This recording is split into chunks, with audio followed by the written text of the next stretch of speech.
2008 का दिन तो आप लोगों में से ज्यादातर को याद ही होगा। अगर नहीं याद है तो मैं याद दिला देता हूं दोस्तों। ये वो दिन है जिस दिन मुंबई में आतंकवादी हमला हुआ था और उन आतंकवादियों में से कसाब जिंदा पकड़ा गया था। ताज होटल नरीमन हाउस में लोगों को गोलियों से भून दिया गया था और एक 160 लोगों से ज्यादा लोगों को आतंकियों ने मार दिया था। लेकिन क्या आपने एक बात पर ध्यान दिया था?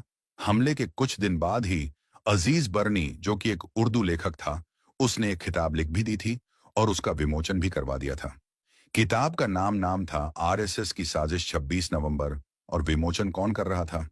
दिग्विजय सिंह, कांग्रेस के नेता। ध्यान देना दोस्तों, अभी जांच नहीं हुई थी और महज कुछ ही दिन बीते थे हमले को, लेकिन किताब छाप भी दी और विमोचन भी हो गया। एक बात और ध्यान देने की है दोस्तों, कसाब के साथ जितने भी लोग आए थे उन सभी के हाथों पर कलावा बंधा हुआ था। कुछ समझ आया दोस्तों?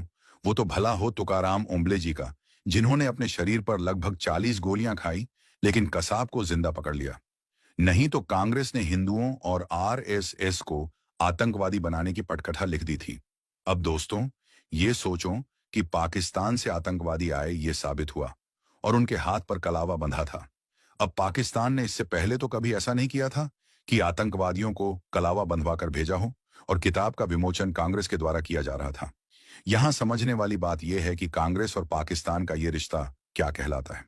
मतलब क्या 26 नवंबर हमले में कांग्रेस और पाकिस्तान दोनों? दोस्तों, मैं थोड़ा सा और स्पष्ट कर दूं। 2006 से और 2008 के बीच कई आतंकवादी हमले भारत में हुए, जिनमें समझौता एक्सप्रेस और मालेगांव ब्लास्ट भी शामिल था। इन हमलों में कुछ लोगों को पकड़ा गया। सफदर नागौरी, जो कि सिमी का आतंकवादी था, और उसके साथ 2 पाकिस्तानी भी शामिल थे। और जब एटीएस ने कर्नाटक मेडिकल लेबोरेटरी में इन तीनों का ब्रेन मैपिंग, लाई डिटेक्टर और नार्को टेस्ट हुआ, तो इन तीनों ने समझौता एक्सप्रेस और मालेगांव ब्लास्ट्स करने की बात को स्वीकार किया था।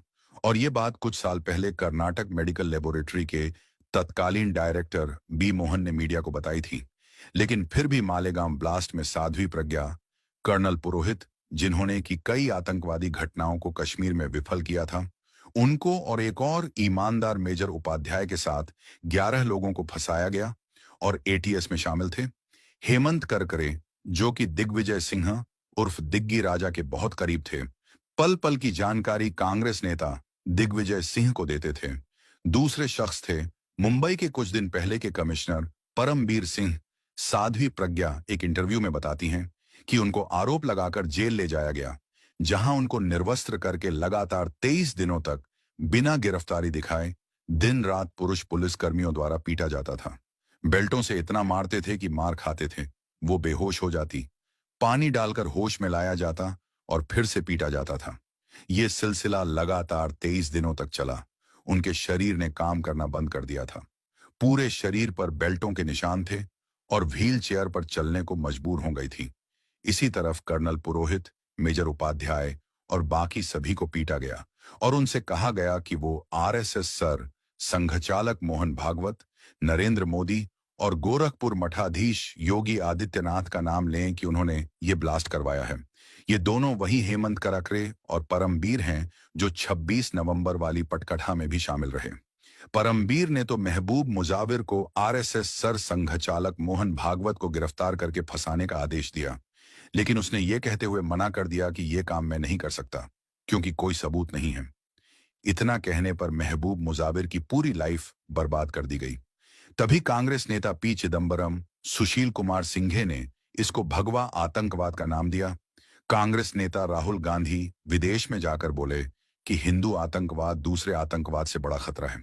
मतलब दोस्तों, हिंदुओं को आतंकवादी साबित करने की पूरी साजिश के साथ पटकथा लिखी गई, लेकिन 17 साल में कोर्ट के सामने एक भी सबूत पेश नहीं कर पाए और अभी कुछ दिन पहले ही 31 जुलाई 2025 को कोर्ट से बरी हो गए। इनको इतनी यातनाएं दी गई, हिंदुओं को आतंकवादी साबित करने की कोशिश हुई, लेकिन कांग्रेस कामयाब नहीं हो पाई।